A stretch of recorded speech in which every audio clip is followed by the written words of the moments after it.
Okay guys, next session start करते हैं अभी जहाँ पे हमने प्रीवियसली छोड़ा हुआ था अपनी शीट्स की जर्नी को। सो बेसिकली लास्ट डे वाली शीट पे डायरेक्टली डाइव इन करेंगे। जो लोग अभी न्यू अगर आज का वीडियो देख रहे हैं, सो बेसिकली हमने last day basic sample data के ऊपर डिस्कशन वगैरह किया हुआ था और फर्दर मोर आज हम उसी चीज़ को कंटिन्यू करने वाले हैं। एंड अबाउट मी, मेरा नाम भास्कर पांडे हुआ and I am a data and tech consultant. Last 4 सालों से मैं इसी फील्ड में ऑपरेशनल हूँ एंड अभी के लिए इसे शॉर्ट रखते हैं। इन लोगों को और जानना रहेगा वो पर्सनली कनेक्ट कर सकते हैं। अदर देन दैट अभी जो सेशन है उसके ऊपर फोकस करते हैं, क्योंकि लास्ट सेशन में हमने काफ़ी ज़्यादा टाइम अपना इन्वेस्ट किया था जब मतलब conversation part. Okay, let's start. हाँ,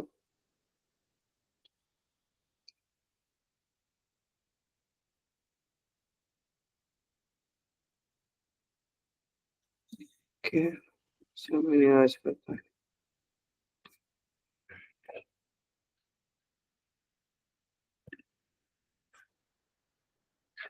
ओके गाइस, बेसिकली हमने अपने लास्ट डे के डिस्कशन में इस चीज़ को चेकआउट किया था, लाइक हम किस टाइप से एम्प्लॉय का काउंट और उसके क्रॉस मैट्रिक्स के अराउंड में अगर हम बात करते हैं तो किस टाइप से हम काउंटिव्स का यूज़ करके अगर एक और बार मैं रॉ डेटा से पहले वॉक थ्रू करा दे रहा हूँ ताकि हर कोई सेम पेज पे रहे। अगर कोई न्यू भी है देन ऑल्सो वो सेम पेज पे आ जाए। तो बेसिकली ये हमने एक ऑटोमेटेड रॉ डेटा क्रिएट करवाया था चैट जीपीटी से, जिसके अंदर हमने बस एक प्रोफेशनल ट्रेनिंग के लिए एक डेटा चैट जीपीटी से लिया था, जिसके अंदर हमारे पास नेम, ईमेल, फ़ोन नंबर आया था। क्लीन फ़ोन नंबर हमने खुद क्रिएट किया था एरे फार्मूला का यूज़ करके, और बाद में हमने इसे हार्ड पेस्ट किया था। अगर किसी ने किसी को एरे फार्मूला और उस यहाँ पे हमने किस टाइप से क्लीनिंग वगैरह की थी फ़ोन नंबर्स के और उसकी ऑटोमेशन कैसे की थी, लाइक फर्दर जितने भी आते हैं एंट्रीज़ उसको हम एक ही टाइम फ्रेम में किस टाइप से टैकल कर सकते हैं, उसे आप एक बार चेकआउट कर सकते हो वहाँ पे। ओके, नेक्स्ट हमारा एज ग्रुप का डेटा मिला था, वहाँ से कंट्री का डेटा था, डिपार्टमेंट का डेटा था, सैलरीज थे, जॉइनिंग डेट से ईयर एंड मंथ हमने खुद यहाँ पे ऐड किया था इस डेटा सेट में, एंड देन मैनेजर और उनका स्टेटस था। ओके, अब थोड़ा सा वापस से डीबी फर्स्ट पे आते हैं और देखते हैं कि क्या है, कैसे है। तो बेसिकली हमने लास्ट डे एम्प्लॉय काउंट वगैरह चेकआउट किया था कि लाइक अगर कोई एचआर डिपार्टमेंट में ऑस्ट्रेलिया में है। अब लाइक इसके अंदर अगर हम मल्टीपल वेरिएबल्स को ऐड करना चाहते हैं, सबसे पहले तो ये समझते हैं कि हम इसी डैशबोर्ड में मल्टीपल वेरिएबल्स को कैसे ऐड ऑन कर सकते हैं। इसके अंदर अभी के लिए हम एक सबसे पहले एक ड्रॉप डाउन क्रिएट करेंगे मल्टीपल वेरिएबल्स को इंट्रोड्यूस करना। वो मल्टीपल वेरिएबल्स क्या हो सकते हैं in case of this random database. Random database इसलिए क्योंकि हमने एज सच ये किसी ऑर्गेनाइजेशन या किसी एक्चुअल डेटा सेट का पार्ट नहीं है, ये बस रैंडमली जनरेटेड है। तो इसमें से अगर हम कुछ चेकआउट करना चाहते हैं कि अगर और कोई अगर वेरिएबल ऐड कर सकते हैं, हमारे पास कंट्री एज अ वेरिएबल है, डिपार्टमेंट एज अ वेरिएबल है, हम एज को एक वेरिएबल में ले सकते हैं। और बेसिकली एज को एक वेरिएबल में लेने से पहले हमें एज की ग्रुपिंग करनी पड़ेगी। एज की ग्रुपिंग करके हम इसको एज अ वेरिएबल ऐड कर सकते हैं। Then comes the part as a manager and the status. तो स्टेटस के बेसिस पे हम और मैनेजर के बेसिस पे लगा सकते हैं। सबसे पहले हम स्टेटस वाला यूज करेंगे क्योंकि स्टेटस वाला थोड़ा सा सेंस बनाता है कि लाइक अगर आपको ये पता करना हो कि लाइक एक कंट्री में किसी एक डिपार्टमेंट में डिफरेंट डिफरेंट स्पेस स्टेटस पे कौन सा बंदा है, लाइक लीव पे कितने बंदे चल रहे हैं, रिटायर्ड कितने बंदे हो गए हैं, सस्पेंड कितने बंदे हो गए हैं, तो उस चीज को अंडरस्टैंड करने के लिए सबसे अच्छा रहेगा। तो let's create the first drop down over here. Okay, drop down create करने के लिए हम सिंपली जाएंगे इंसर्ट पे जाके ड्रॉप डाउन का बटन है। इसके शॉर्टकट्स भी होते हैं, इसके शॉर्टकट्स को हम बाद में इन डेप्थ एक्सप्लोर करेंगे। ओके, फिर यहाँ जाते हैं ड्रॉप डाउन्स में से हम इसके अंदर सबसे पहले ड्रॉप डाउन फ्रॉम रेंज का ऑप्शन सेलेक्ट करेंगे ताकि ये डेटा इजीली और डायनेमिकली पिक अप होता रहे। Let's select the data range. Data range के लिए हम आ जाएंगे यहाँ पे एंड हम एन कॉलम को end to end directly select कर लेंगे और then will click okay. Will have all the unique values over here. Multiple selection हमें अलाउ करना है, इन केसेस हम अलाउ कर सकते हैं, बट अभी हम मल्टीपल सिलेक्शन के साथ नहीं जा रहे हैं, सो हम इसे अलाउ नहीं करेंगे और डन। हमारे पास ड्रॉप डाउन अवेलेबल होगा most probably. Okay, on leave अगर चाहिए, रिटायर्ड चाहिए, सस्पेंडेड, तो बेसिकली अब हम ये चाहते हैं कि ये पूरा का पूरा जो एक छोटा सा हमने एक ऑटोमेटेड डैशबोर्ड यहाँ क्रिएट किया है वो इसके अकॉर्डिंग ऑपरेशनल हो। लाइक अगर मैं सिर्फ सस्पेंडेड का देखना चाहता हूँ तो मुझे सिर्फ सस्पेंडेड का दिखा है, एंड इवन जब मैं किसी का भी नहीं देखना चाहता, लाइक मैं होल एंड सोल देखना चाहता हूँ एंड मैं यहाँ पे एक क्रिएट का बटन डाल रहा हूँ, ब्लैंक है, दैट केस मुझे क्या देखना चाहिए? तो ब्लैंक वाला केस हम सबसे एंड में लेके जाएंगे क्योंकि उसमें इफ फंक्शन का यूज करेंगे, काफी सारे फॉर्मूले के नेस्टिंग वगैरह को हम इन डेप्थ देखने वाले हैं। अभी के लिए बस इस वाले पोर्शन को देखते हैं और इसको थोड़ा सा इन डेप्थ में जाके क्लैरिफाई करते हैं कि कैसे ये वर्क कर रहा है। और लेट्स स्टार्ट वर्किंग। बाकी सारी चीज़ों को वैसे के वैसे ही रहने देते हैं। हमें सबसे पहले सपोज कर लेते हैं कि यहाँ पे हम स्टेटस जो वर्ड है सबसे पहले हम इसे रिमूव कर देते हैं, और इसे रिमूव करने के लिए हमें कुछ नहीं करना है। यहाँ पे आके ये जो आपका रॉ डेटा का एक टाइप से रेंज है, हमें बस यहाँ पे रेंज को करेक्ट करना है। सो यहाँ पे जो आपका रॉ डेटा है ये N2 से स्टार्ट हो रहा है, अगर आप देखोगे ध्यान से। So it start from N2 और जहाँ तक जा रहा है उस चीज को हम यहाँ कंसिडर करने के लिए, like we don't know the nth row जहाँ तक ये डेटा एंड करने वाला है। ऐसा हम प्रिज्यूम कर रहे हैं कि ये डेटा आने वाले टाइम में काफ़ी कंटिन्यूस रहेगा और एंट्रीज इसमें फिलअप होंगी। उन चीज़ों को ध्यान में रखते हुए हम इस चीज़ को यहाँ फिलअप कर रहे हैं, तो एंड टू एंड ले लेंगे डायरेक्टली और ये वैलिडेशन को क्लोज करेंगे। अब हमारा मोस्ट प्रोबेबली वहाँ से स्टेटस रिमूव हो गया है। ओके, तो सपोज करते हैं हम ऑन लीव को लेके अभी प्रिपेयर करते हैं, just for reference on leave का हम लेके चल रहे हैं और बस हमें कुछ नहीं करना है। इसके बाद वापस से थर्ड क्राइटेरिया रेंज को हम इसमें ऐड करेंगे। हमने इससे पहले क्राइटेरिया 1 और क्राइटेरिया 2 को यूज कर लिया। क्राइटेरिया रेंज 3 का अब हम यूज करेंगे which is the N column. हम डायरेक्टली यहाँ पे एन टू एन आके एक बार इसे सिलेक्ट करेंगे, अगेन फ्रीज करेंगे इसे सेम टाइम पे, टाइम सेव करने के लिए। लाइक बाद में या फिर अगर कहीं छूट गया गलती से तो वो पूरा का पूरा एक टाइप से ब्लंडर मिस्टेक ही रह जाता है और कुछ नहीं रहता है, वो फिर टाइम वेस्ट होता है। एंड देन हम C1 जो हमारा मेन रेफरेंस एरिया है, जहाँ पे हम चेंजेस को होते हुए देखने वाले हैं, जिसके अकॉर्डिंग हमें चाहिए, तो वो C1 में लाई करता है। और C1 के अलावा वो कहीं नहीं जाने वाला, तो हम इसे परमानेंट फिक्स देंगे, फुल्ली फ्रीज करेंगे इसे, इसके रोज एंड कॉलम एवरीथिंग को। Now will hit enter and यहाँ पे आपको दिख रहा होगा कि 1 हो चुका है। प्रीवियसली इट वाज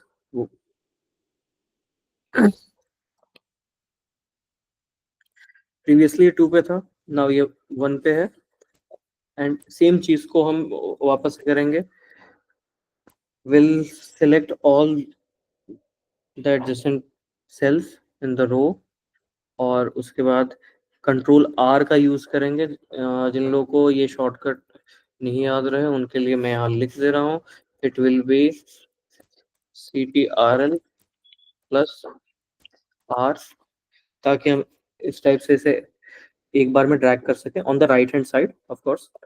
और सेम डाउन साइड में जैसे अभी हम ऑस्ट्रेलिया के नीचे में एक ही बार में अगर ड्रैग करना चाहते हैं, इसके लिए हम कंट्रोल D का यूज करेंगे एंड ये आपका CTRL प्लस डी हो जाएगा। ये इन केस ऑफ विंडोज रहेगा। इन केस ऑफ मैक ये आपका CMD प्लस R हो जाएगा और CMD प्लस D हो जाएगा। इन केस ऑफ सफारी ये थोड़ा डिफरेंट वर्क करता है, और अगर किसी ने अगर स्पेशली कुछ अपने शॉर्टकट्स के साथ ट्वीकिंग की हुई है तो उनके सिस्टम में ये वर्क नहीं करेगा। अदरवाइज ये परफेक्टली फाइन हर किसी के सिस्टम में वर्क कर रहा होता है, अगर उन्होंने छेड़खानी ना की है तो। इन शॉर्टकट्स को एक बार के लिए मैं कट करके शीट 3 में डाल दे रहा हूँ।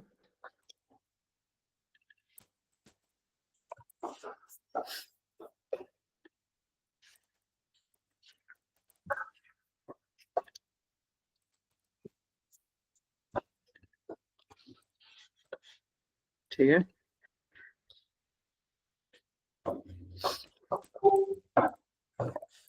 ड्रैग टू राइट के लिए और ये ड्रैग टू लेफ्ट के लिए। ये शीट सभी के लिए अवेलेबल रहेगी। हर वीडियो लिंक के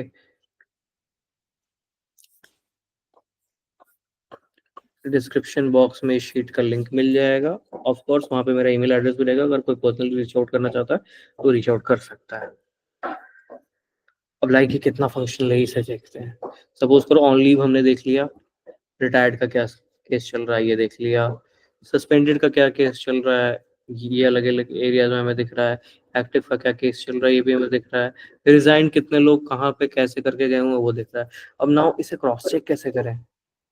एक तो चीज ये भी रहेगी ना यार कि लाइक अगर आपसे कोई पूछे या फिर आप कहीं पे भी किसी भी डेटा सेट को एक बार लेके जाना चाहते हो, ऑलवेज रिमेम्बर कि आप किसी भी चीज को एक बार क्रॉस वेरीफाई जरूर करो कि भाई टोटल कितना चल रहा है।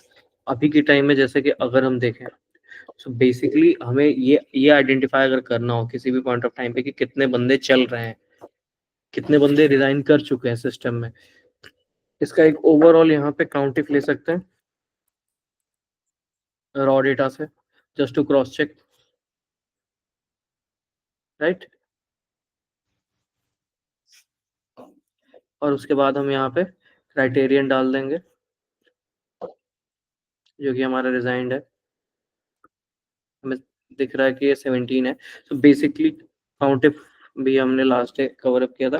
काउंटिफ फॉर्मूला में एग्जैक्टली आप काउंटिफ का यूज करते हो किसी एक कीवर्ड को सर्च करने के लिए, या उसके अगेंस्ट में आपको अगर किसी भी एक रेंज में फाइंड आउट करना हो कि वो कितने बार रिपीटेड एंट्री उसकी है। सो बेसिकली उसका काउंट कितना है। सो और इसके अंदर काउंट इफ्स को हमने यूज किया यहाँ पे। काउंट इफ्स के साथ सीन बहुत क्लियर है कि अगर इन फ्यूचर अगर हम कभी भी उसे ट्वीक करना चाहते हैं तो वो थोड़ा फ्री रहता है फ्लो, इसीलिए मैं ज़्यादातर इफ्स फंक्शन को ही हमेशा प्रेफर करता हूँ सम के केस में, काउंट के केस में, क्योंकि बार बार अगर उसे चेंज करना पड़े ट्वीक करना पड़े तो वो किसी टाइप का एरर थ्रो नहीं करता है। इफ से इफ के बीच में का ये डिफरेंस रहता है कि भाई इफ जब भी रहेगा वो सिंगुलर के लिए ही रहेगा, इफ्स में आप मल्टीपल वेरिएबल के साथ प्ले कर रहे होते हो और उसके अंदर आप सिंगल वेरिएबल भी इजीली रन कर पाते हो। इसीलिए मैं इफ्स को ही ज्यादा सजेस्ट करता हूँ कि आप उसे यूज करो कि इन फ्यूचर अगर कभी आपने ऐसे ही मतलब आया कुछ दिमाग में और आप फटाफट कोई चेंज करना चाहते हो और आपने हिट किया एंटर एंड देन वहां पे हैश एन आ गया या हैश रेफरेंस एरर आ रहा है, किसी भी और दूसरे टाइप का एरर इनकाउंटर कर रहे हो, तो वो ना करो मोस्ट प्रोबेबली। ओके, सो काउंटिफ को अगर एक और बार टच बेस करना है तो सिंपल रहेगा कि आप काउंटिफ डालो, उसके बाद आपको जिस भी रेंज में से काउंट उठाना है या फिर जिस भी रेंज में वो रेफरेंसेस अवेलेबल है, जैसे कि हमारा रिजाइंड वाला जो है वो एंड टू एंड में अवेलेबल था रॉ डेटा वाले टैब में, हम गए वहाँ पे, वहाँ से हमने निकाला और इस वाले कॉलम को एक बार में सिलेक्ट कर लिया और फिर हमने इसे रेफरेंस दे दिया रिजाइंड वाला। अब हिट करते हैं एंटर, 17 है। अब हमें इसका सम है, ये भी 17 है। अब अगर मुझे देखना हो कि भाई ये हमेशा सही है तो मैं इसे इस टाइप से चेक करूंगा, तब तो फिर मतलब काफी टाइम किल होने वाला है। इसके लिए सबसे बेस्ट ऑप्शन ये है, best of the best option actually, कि आप इसके इक्वल टू सम कर लो। ओके, थोड़ा एडवांस एरियाज में जा रहा है जहाँ पे आप चीज़ों को इस लेवल पे ऑटोमेट कर देते हो कि आपका जो करेक्टनेस का फ्लैग है वो भी सेम टाइम पे मेंटेन हो जाता है। सो बेसिकली आपने सम उठाया और आपने इस पूरे रेंज को एक बार में सेलेक्ट कर लिया। इस पूरे रेंज को सिलेक्ट करके आपने अपना ब्रैकेट क्लोज किया। अब जो काउंट आ रहा है रिजाइंड का और जो सम यहाँ पे सारे के सारे इन कंट्रीज और इन ये डिपार्टमेंट के क्रॉस मैट्रिक्स में एग्जैक्टली निकल के आ रहा है, अगर वो सेम नहीं है, अगर वो ट्रू नहीं हो रहा है, इसका मतलब है कि हमारे सिस्टम में कहीं ना कोई ग्लिच है। हिट करते हैं एंटर, ट्रू आ रहा है। इसे आप एक टाइप से ऐसे रख सकते हो। फ्लैग 1 करके। तो बेसिकली ये फ्लैग जो है ये आपको इस चीज को दिखाते रहेगा कि भाई इस समय इस डैशबोर्ड का स्टेटस ट्रू ही चल रहा है और ये हमारे हर केस के लिए इक्वली वैलिड चल रहे हैं, राइट। बहुत ही इजी सा हो गया ये चीज कि हमने सेम टाइम पे क्यूसी भी कर ली और सेम टाइम पे और भी एक बेसिक सा जनरेट हो गया, क्रिएट हो गया।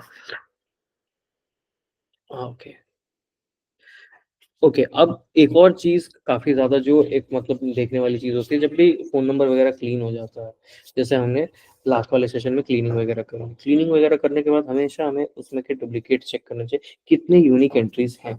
एक बार के लिए अगर हमें यूनिक एंट्रीज निकालनी हो, इसमें आते हैं और एक रफ रफ अभी के टाइम में अगर हम करते हैं, जैसे कि हमें काउंट निकालना है यूनिक का, काउंट डाला, फिर यूनिक टाइप किया। काउंट यूनिक जो है वो आपको यूनिक वैल्यूज का काउंट दे देता है, जितने भी यूनिक वैल्यूज एक रेंज में अवेलेबल होते हैं।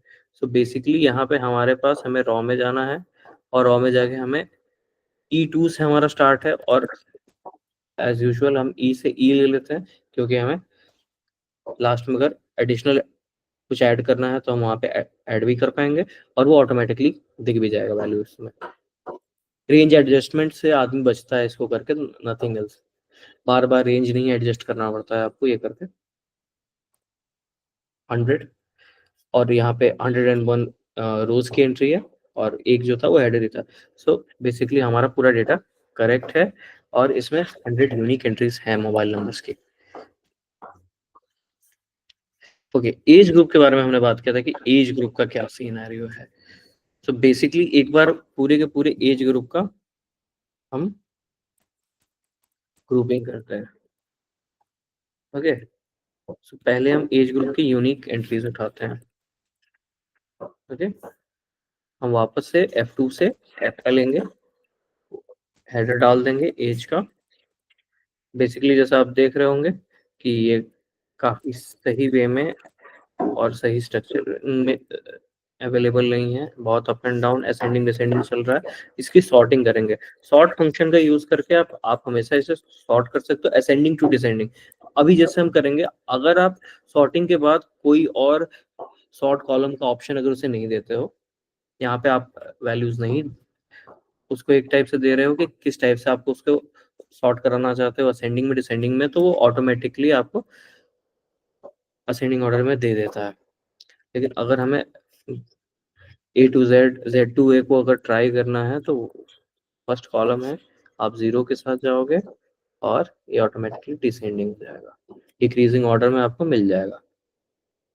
अगर हमें ये इंक्रीजिंग ऑर्डर में चाहिए वो 1:1 जाएगा। अगर मल्टीपल जिस भी कॉलम के बेसिस पे आप उस पूरे के पूरे एरे को एक टाइप से मैनिपुलेट करना चाहते हो, जैसे F2F क्या हुआ, ये एक एरे हुआ कि या इस एक पूरे रेंज ऑफ डेटा हुआ, उस पूरे रेंज ऑफ डेटा को आप सर्टेनली अगर किसी पॉइंट पे अगर मैनिपुलेट करना चाहते हो, उसके हिसाब से मैनिपुलेट करना चाहते हो, आप इसके लिए इसे यूज करोगे। लाइक अगर थर्ड कॉलम है और उसको आपको असेंडिंग या डिसेंडिंग करना, तो उसके हिसाब से आप अपना वहाँ पे डिसीजन ले सकते हो कि आप किस टाइप से इस चीज को करोगे, और कोई बात नहीं है।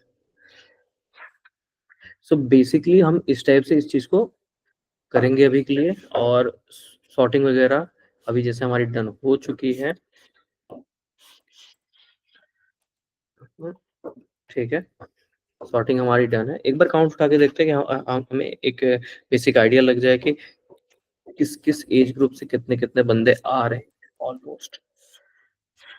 काउंटिव्स अगेन जाएंगे, एज ग्रुप का फुल कॉलम सेलेक्ट करेंगे, एज ग्रुप के टैब में आएंगे, एज को सेलेक्ट करेंगे, hit the enter button, command enter, और बस इसको सेंट्रल अलाइनमेंट में डालने की थोड़ी सी एक हैबिट है, नथिंग एल्स।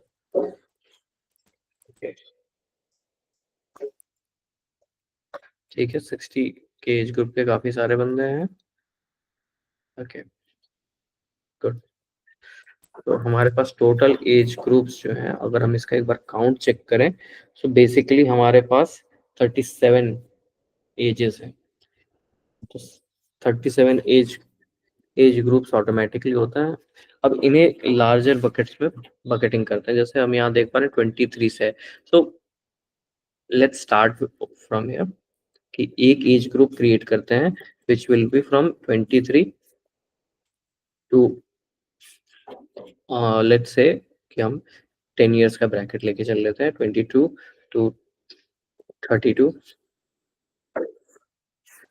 ओके, यहाँ से जब हम इसे चलाने वाले हैं, let's add 10, then let's add 1,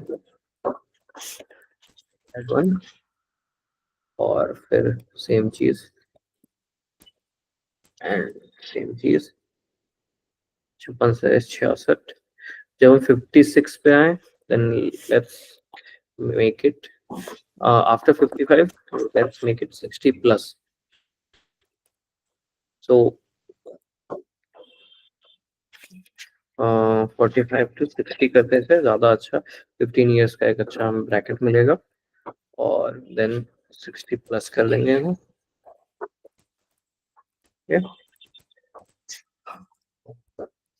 okay,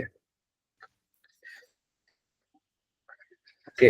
अब ये स्टेप तो देखने में तो वैसे अच्छा नहीं लग रहा है कि हमने, ठीक है चलो एक बार लिखने के लिए इसको ऐसे कर लिया है, बट स्टिल कुछ चीजें सही की जा सकती हैं। और यहाँ हम एग्जैक्टली क्या कर रहे हैं, एक रेफरेंस ले रहे हैं एंड फंक्शन का यूज करके। हम उस इन इन दो सेल्स के बीच, इन दोनों सेल्स में जो भी डेटा है उनको एक सेल के अंदर as per our own delimiter, dash चाहिए, स्पेस चाहिए, और कोई दूसरा डिलीमीटर आप यूज करना चाहते हो, बट यस सिर्फ वही डिलीमीटर से यूज कीजिए जो कि थोड़ा सेंस बनाएगा, लाइक 23-33 या 23 to 33 एज ग्रुप, ऐसा कुछ अगर लिखा हुआ दिखता है तो वो थोड़ा सा सेंस भी मेक करता है और थोड़ा समझने में भी आसानी रहती है। बेसिकली हम यहाँ पे डैश का यूज करेंगे, और ये एंड फंक्शन का यूज करके आप स्ट्रिंग्स के टाइप से एक अच्छा डेटा फॉर्मेशन यहाँ पे कर लेते हो। तो एक सेल रहा, तो उसके बीच में हमने डैश का एडिशन किया। डबल कोट्स में आप किसी भी चीज को ऐड कर सकते हो जो भी आपको उसके अंदर कोड करना है, लाइक नंबर्स कोड कर सकते हो, टेक्स्ट कोड कर सकते हो, किसी टाइप का अगर स्पेशल ये कैरेक्टर है आप उसे कोड कर सकते हो। ओके, नाउ जैसे कि मैंने कहा कि हम लास्ट में एक एज ग्रुप वर्ड भी ऐड कर लेते हैं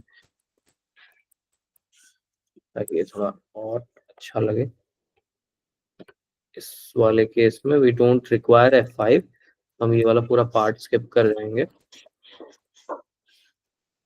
ठीक, तो लिखने की जरूरत खत्म हो गई, तो अच्छा लग रहा है।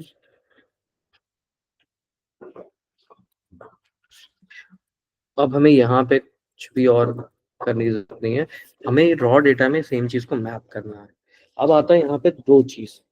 तो बेसिकली अगर कोई एक सर्टेन एज ग्रुप से है जिसमें हम इफ फंक्शन का यूज करेंगे, थोड़ा सा एक कंटिन्यूअस वे में उसे एक यूज करेंगे। सो बेसिकली अभी जो हम एक आध फंक्शन यूज करने वाले हैं, so बस हम लिस्ट डाउन कर लेते हैं। पहला रहेगा इफ फंक्शन, जिसको यूज करके हम यहाँ पे मैपिंग क्रिएट करेंगे हर एज ग्रुप के अगेंस्ट में कि वो किस एज ग्रुप का मेंबर है। ठीक है, फिर हम रॉ डेटा में सेम चीज को पॉपुलेट करेंगे यूजिंग, फर्स्टली हम यहाँ पे वी लुकअप का यूज करेंगे, और उसके बाद हम यहाँ पे एक्स लुकअप का यूज करेंगे। ओके, बेसिकली हम इन दोनों फंक्शन को एक बार यूज करके ट्राई करके देख लेंगे किस टाइप से ये ऑपरेशनल हो सकते हैं, किस टाइप से यूज केस में आएंगे। और एक 2-3 मिनट का एक शॉर्ट ब्रेक लेते हैं, then will again jump and dive into it. Okay,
okay guys, let's start. हाँ,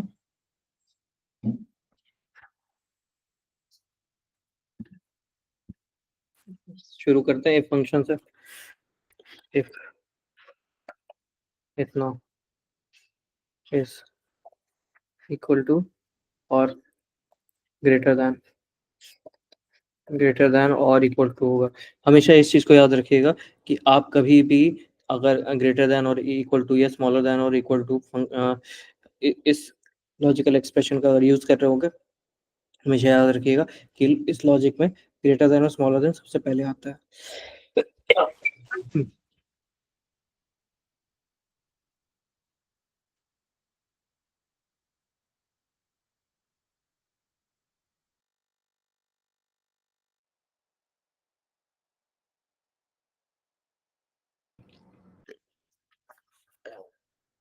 सॉरी गाइस, काफी गला खराब है।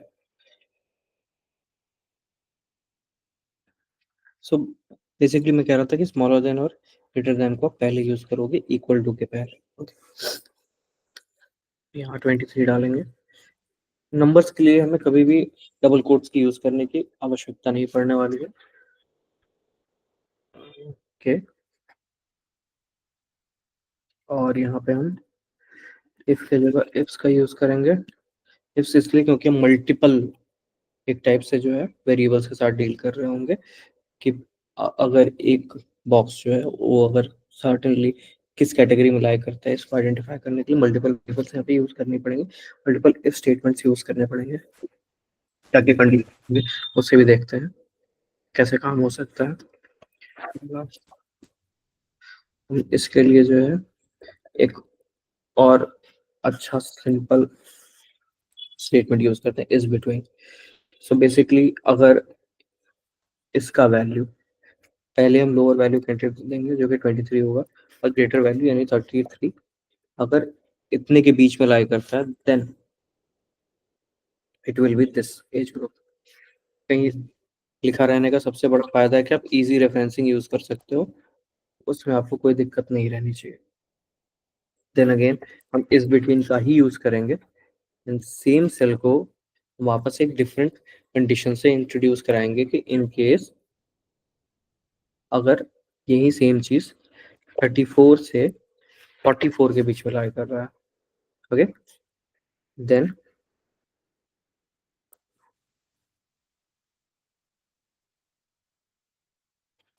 This one.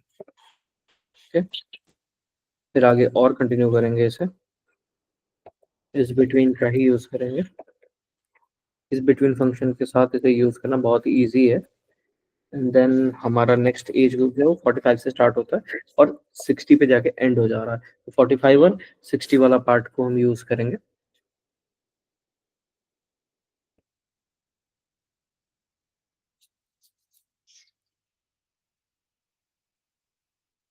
Okay,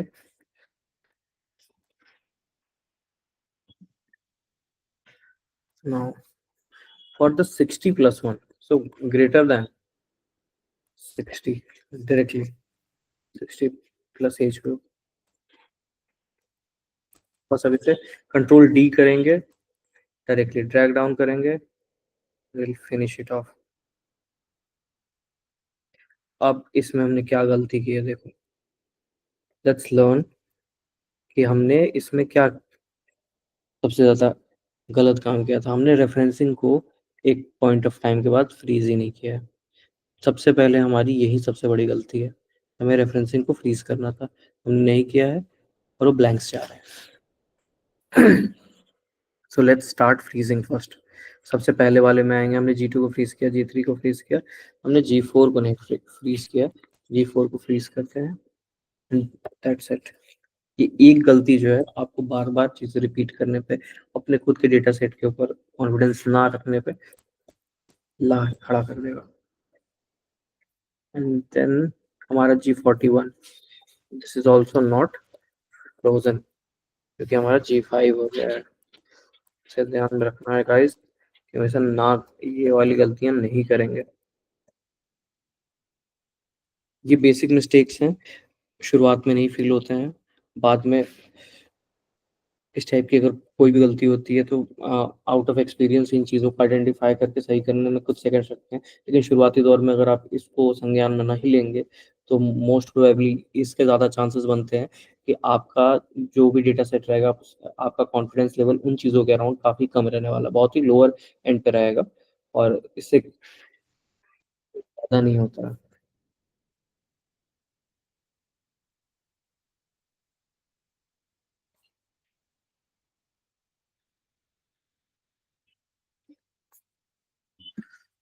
second,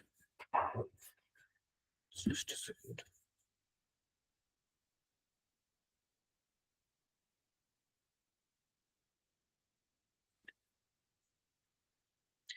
let's move to the next part. हमने इफ फंक्शन का यूज़ कर लिया है, which is done. Great to know कि भाई ये इफ फंक्शन इतने ज़्यादा नेस्टिंग के साथ कैसे हुआ। तो इसको एक बार थोड़ा-सा यार ब्रेक डाउन करके ना और थोड़ा डेप्थ में ले ले चला जाए ताकि समझने में आसानी हो।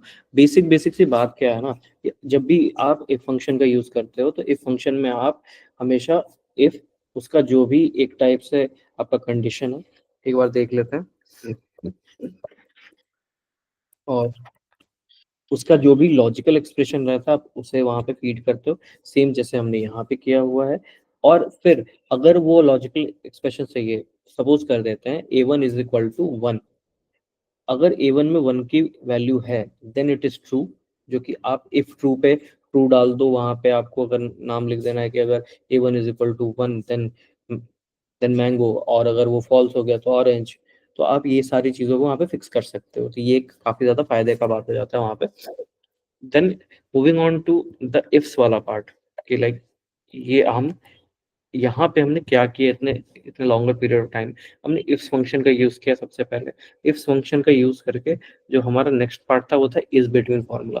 इज बिटवीन फार्मूला का यूज करके आप इजीली जो है एक वैल्यू को, एक वैल्यू कोई भी है वो किस रेंज में लाई करता है, उस चीज वो आप आइडेंटिफाई करते हो। सपोज करोगे इज बिटवीन के हिसाब से हमें ट्रू एंड फॉल्स ही पता चलने वाला है। इज बिटवीन B2 जो है वो 23 पे है या फिर 33 पे है।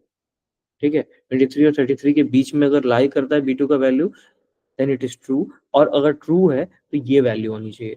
Only in the case of true it works in the IFS function, नहीं तो वो नेक्स्ट आपके कंडीशन को रीड करता है। देन द अदर फंक्शंस, अगर कोई भी नहीं वहां पे मेट होगा, then it will be an error. तो इस बिटवीन आपने 23 से 33 लिया, इसके अंदर ये G2 का जो वैल्यू था आपने उसे फीड किया कि ये मेरा अगर ये ट्रू वैल्यू है, अगर इस बिटवीन ट्रू आता है देन दिस वन, अगर फिर अगले वाले में इस बिटवीन ट्रू आता है देन दिस वन। आपको बस इतना ध्यान रखना है इस फॉर्मूले को यूज करते हुए कि आप हमेशा इस बिटवीन फॉर्मूला में सबसे पहले अपना रेफरेंसिंग एरिया देंगे। रेफरेंसिंग के बाद लोअर एंड का जो भी वैल्यू है उसे आप फीड करेंगे, फिर लोअर एंड के बाद आप हायर एंड वाले वैल्यू को फीड करेंगे। फिर इसी टाइप से ये फ्लो बरकरार रहेगा। देन कम्स द B2 वाला पार्ट। B2 वाले पार्ट के ऊपर हमारा सबसे पहला कंसिडरेशन यही रहने वाला है कि हम B2 में जब भी जो है लास्ट वाला जो पार्ट देखा, जैसे कि हमारा 60 प्लस वाला था, तो यहाँ पे हमने इस बिटवीन नहीं यूज किया, यहाँ पे हमने डायरेक्टली उस चीज को इजीली सेटअप कर लिया कि अगर 60 से ऊपर है एज ग्रुप तो वो 60 प्लस एज ग्रुप ही पॉपुलेट हो। हमने यहाँ पे जिस टाइप से अभी इसे डाला हुआ है, इसे फीड करने का एक और तरीका है जिसको मैं भी दिखा देना चाहूंगा। सपोज कर लेते हैं कि हमारे पास ये एज ग्रुप्स हैं जो कि हम लिखने में इंटरेस्टेड है। ओके, हम इस टाइप से डबल कोट्स डालेंगे, इसमें इसे फीड कर देंगे। Okay, and then this one again, हम हमें बस इसे रिप्लेस करना है। यहाँ पे किसी भी चीज को डबल कोट्स में आप डाल के आप इस टाइप से भी अपने सारे कंडीशंस को फीड कर सकते हो, जो कि बहुत ही इजी है। एक सेल रेफरेंस में इन्हें रख के स्टोर करके यूज करने का एक ही सबसे मेन फायदा रहता है कि आप कभी भी सेल रेफरेंसेस के थ्रू अपने फीड्स को चेंज कर सकते हो इजीली इंटरचेंजेबली। और अगर आप कुछ और वहां पे पॉपुलेट कराना चाहते हो इन सर्टेन केसेस तो आप वो ट्राई कर सकते हो। बेसिकली अभी मैंने लास्ट वाले में ब्लैंक रखा है जस्ट टू चेक कि हाँ भाई ये फॉर्मूला वर्क तो करता है। तो 60 प्लस हमारे पास कोई नहीं है, इसलिए वहां पे ब्लैंक नहीं आया। बट एक बार इसे ब्लैंक करके देखते हैं कि अगर ये ब्लैंक होता है तो ब्लैंक आएगा। ये ऑफ कोर्स ये ब्लैंक वर्क कर रहा है। सो बेसिकली हमने देख लिया कि यहाँ पे अगर हम जो भी ट्रू वैल्यूज को फीड करने का तरीका है उसके अंदर हम सेल रेफरेंसिंग का भी यूज कर सकते हैं, और इन सारी चीजों को हम एक टाइप से डबल कोट्स में भी एंटर कर सकते हैं।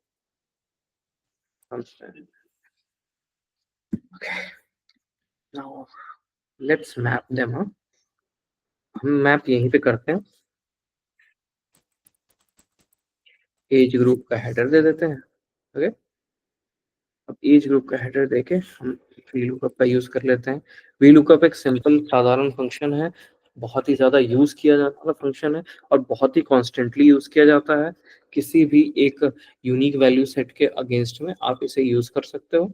जैसे यहाँ पे 100 है, वहां पे 33 के आसपास के वैल्यूज होंगे टोटल, शायद से approximate, I don't know the exact count, याद नहीं है, देख लेंगे। अब एज ग्रुप है आपके पास, ये एक आपका यूनिक आइडेंटिफायर वैल्यू हो गया, आपने इसे सिलेक्ट कर लिया। नाउ कॉमा, ये जो हमारा फर्स्ट F2 वैल्यू है, ये हमारा सर्च की है। सर्च की के बाद हम जाएंगे रेंज को आइडेंटिफाई करेंगे, हमारा रेंज क्या है। हमारा जो एज ग्रुप है वो बी कॉलम में राई करता है। ये हमारा पहला कॉलम हो, column number 1।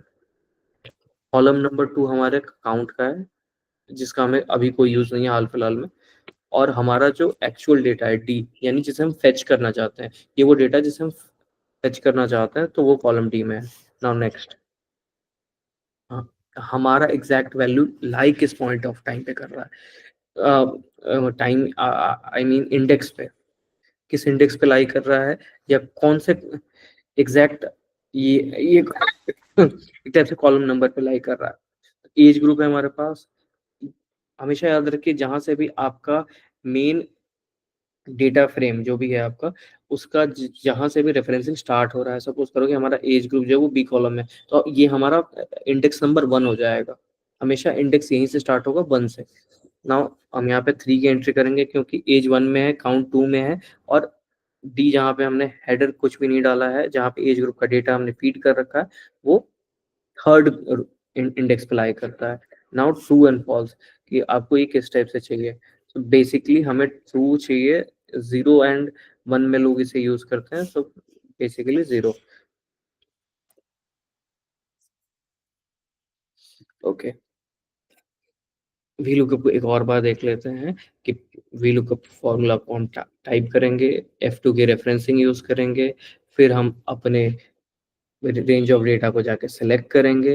Range of data को सिलेक्ट करने के बाद वो कौन से इंडेक्स पे लाई करता है, हम उस इंडेक्स को सिलेक्ट करेंगे। इंडेक्स को सिलेक्ट करने के बाद हम उसकी एक्यूरेसी को वहां पे डालेंगे। 0 means exact match, accurate match, and 1 means approximate match. 1 पे आपको अप्रोक्सीमेट मैचेस मिलते हैं। 1 का यूज केस हम फर्दर देखेंगे, उसके अपने फायदे हैं, उसके अपने यूज केसेस हैं। बट अभी हम 0 एग्जैक्ट मैच का यूज करेंगे ताकि हमें एग्जैक्ट वैल्यूज मिले। 0 या फिर फॉल्स स्टेटमेंट का यूज करके हम एग्जैक्ट मैच लेते हैं। एंड सेम ऑटोफिल का ऑप्शन हमेशा आता है, जिससे आप कंट्रोल एंटर से ऑटोमेटिकली ऑटोफिल करा सकते हैं नियर इट गो। अब हमारे पास एज ग्रुप का भी डेटा आ गया। अब हम सपोज करो जो हमारा फर्स्ट डीबी क्रिएट हुआ था, जहाँ पे हमने ये ट्रू साइन लिया, यहाँ पे हम एक और एक टाइप से वेरिएबल असाइन करना चाहते हैं। इस बार हम ड्रॉप डाउन जो है एक डिफरेंट शॉर्टकट से यूज करेंगे। ओके, शिफ्ट ए जैसे ही आप क्लिक करते हो, आप किसी को टैग कर सकते हो या और कुछ कर सकते हो, एंड देन आप यहाँ पे ड्रॉप डाउन टाइप कर दो। आपने जैसे ड्रॉप डाउन टाइप किया, आपको ड्रॉप डाउन एंटर करने का ऑप्शन आ गया, एंटर क्लिक कीजिए। प्लस ड्रॉप डाउन सबसे पहला रहता है, आपको जिसको भी सिलेक्ट करना है आप उसे सिलेक्ट करो, and again hit the enter button, and here it opens. जब आप इसे थोड़ा स्पीड में करोगे तो आपको फील होगा कि हाँ, ये काफ़ी लेस टाइम कंज्यूमिंग है जो हमारा नॉर्मल मेथड है। रेंज सेलेक्ट करेंगे वापस से, यहाँ जाएंगे एज ग्रुप रॉ डेटा में जी कॉलम को सिलेक्ट करेंगे। एक्चुअली ये G2 से होगा, तो हम यहाँ इसे अभी से ही कर लेते हैं और ओके करें। हमारे पास सारे के सारे यूनिक एज ग्रुप्स आ गए। इंटर किया, क्लोज किए। नाउ बस हमें एक एज ग्रुप सिलेक्ट करके इसके लिए हम लैग टू क्रिएट कर लेते हैं। इसका भी ट्रूथ चेक करने के लिए अगेन काउंटिफ फंक्शन का यूज करेंगे, काउंटिफ्स का यूज करेंगे, जाएंगे हमारा एज ग्रुप जो है वो किस कॉलम में लाई करता है, जी जी कॉलम है, जी कॉलम को सिलेक्ट करेंगे, हम अगेन वापस आएंगे अपने रेफरेंस को सिलेक्ट करेंगे जो कि C2 पे लाई करता है और एंटर। तो इसके 33 वैल्यूज हैं और अभी हम यहाँ पे ट्रू एंड फॉल्स जो है उसको पहले ही सेटअप कर लेंगे, सम कर लेंगे हम सभी का, ताकि हमें ये पता चल जाए कि भाई ये ट्रू होना चाहिए। ओके, फॉल्स आ रहा है एज वी कैन सी।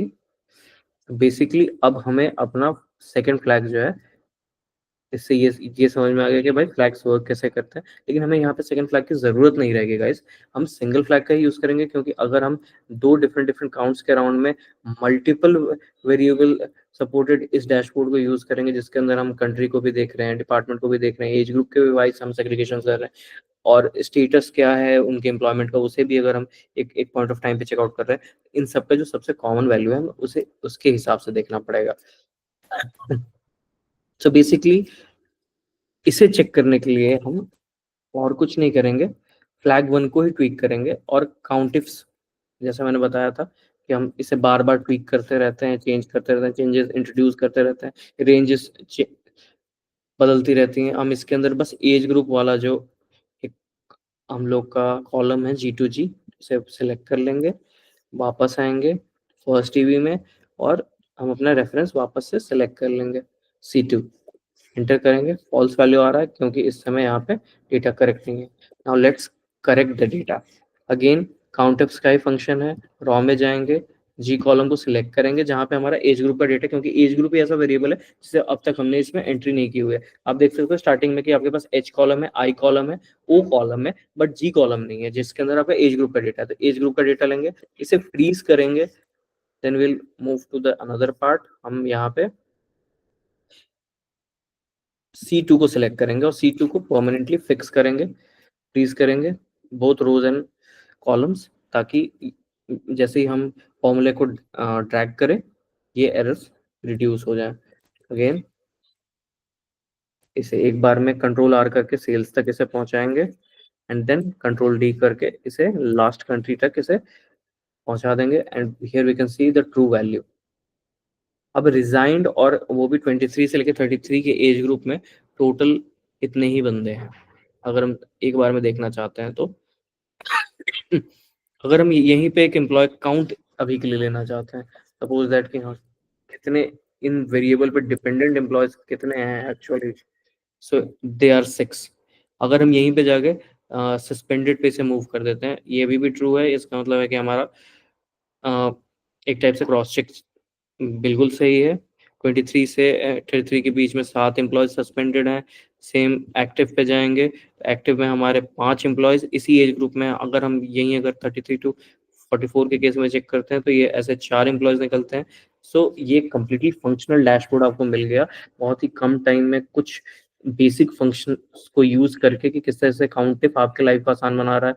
हमने आज के दिन पे बहुत सारे फंक्शंस को देखा, काउंटिफ्स का मल्टीपल यूज केस देखा, multiple variable level use case देखा है। हम काउंटिफ्स और सम का फंक्शन को यूज करके किस टाइप से अपने लिए फ्लैग जनरेट कर सकते हैं जो हमें ट्रू एंड फॉल्स के वे में ये बता दे कि एक डेटा कितना सही है कितना गलत है। ओके, ये दो चीजें हमारी यहाँ पे मेजर लेवल पे हो गई कवर। ड्रॉप डाउन का किस टाइप से हम यूज में ला पाएंगे, अलग अलग तरीके से different different design and different different formats में यूज करके।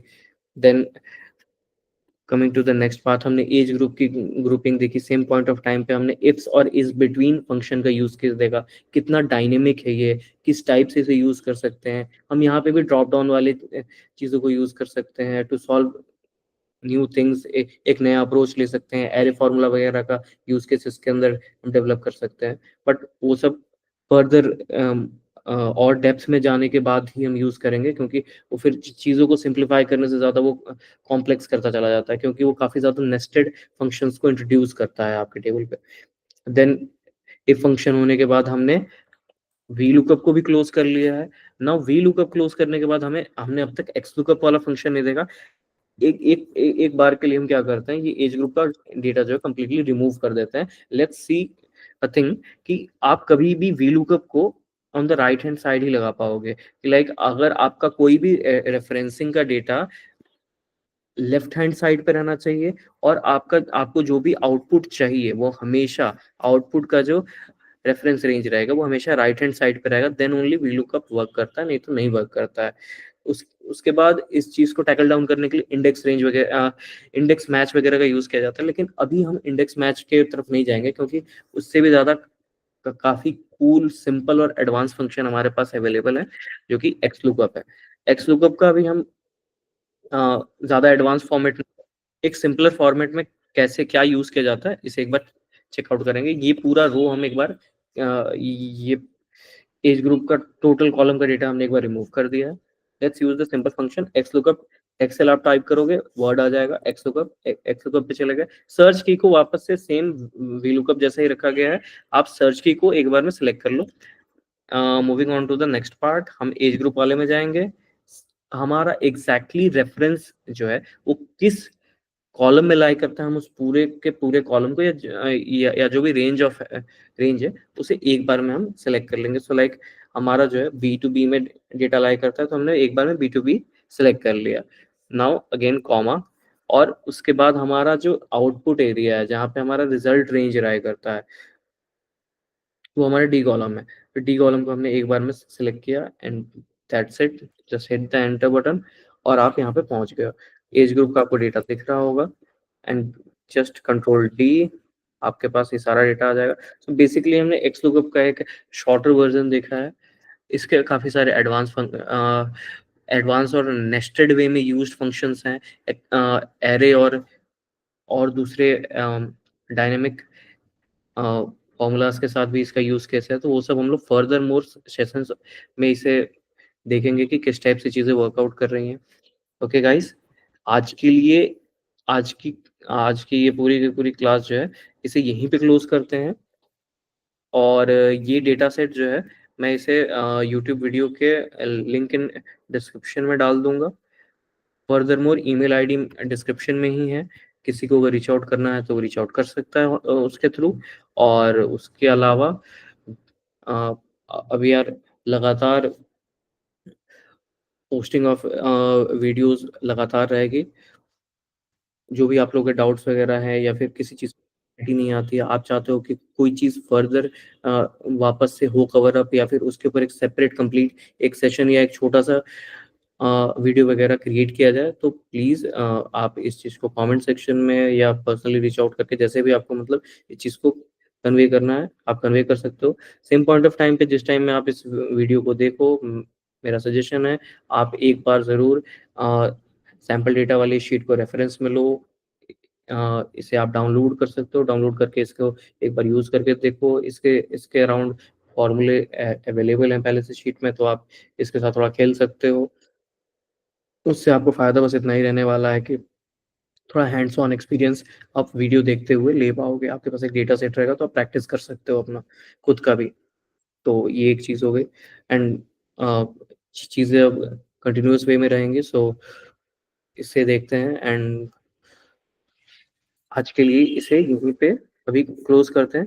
फर्दर नेक्स्ट सेशंस में हम ट्राई करेंगे कि और थोड़ा डेप्थ में जाए, और एक से दो सेशन में जितने भी ये इंटरमीडिएट लेवल के और एडवांस लेवल के कुछ फंक्शंस हैं उन्हें हम क्लोज कर लें। देन हम उससे आगे के जो भी सेशंस रहेंगे उसमें हम ये यूज केस देखेंगे कि गूगल शीट्स और चैट जीपीटी का यूज करके आप किस तरह से एडवांस फंक्शन या कोई फंक्शन मान लेते हैं कि मुझे आपको नहीं पता है, तो उसे अब कैसे समझा जाए। अगर हमें नहीं पता है वो चीज़, तो हम उसे किस तरह से समझ सकते हैं, क्या कर सकते हैं, ये सारी चीज़ें हम वहाँ से निकाल लेंगे चैट जीपीटी का यूज़ करके। कमाल का टूल है। अगर आपको गूगल शीट्स की अच्छी जानकारी है तो आप उसका बहुत ही ऑप्टिमाइज्ड वे में यूज़ आप कर पाओगे। अगर जानकारी ही नहीं रहेगी तो फिर इट्स लाइक कि मतलब आपके हाथ में कुछ भी रहे उसका आपको यूज़ नहीं कर पाओगे। फिर इसका और advanced sessions after a certain point of time, जब हर कोई थोड़ा सा इस चीज़ के साथ फेमिलियर हो जाए, चैट जीपीटी को कैसे यूज़ करना है, गूगल शीट्स के अराउंड में एक अच्छी लर्निंग हो जाए, then we can move to app script and app sheets, कि उन्हें हम कैसे यूज़ करेंगे, डेटाबेसेस कैसे चलेंगी एंड ऑल दैट। खैर वो फर्दर डिस्कशंस के लिए रखते हैं। Rest, thanks for the time guys, आप लोगों ने अगर यहाँ तक आके इस वीडियो को देखा है तो बहुत-बहुत शुक्रिया। और जब यहाँ तक आ गए हैं तो do like and subscribe the channel. Thank you. Bye.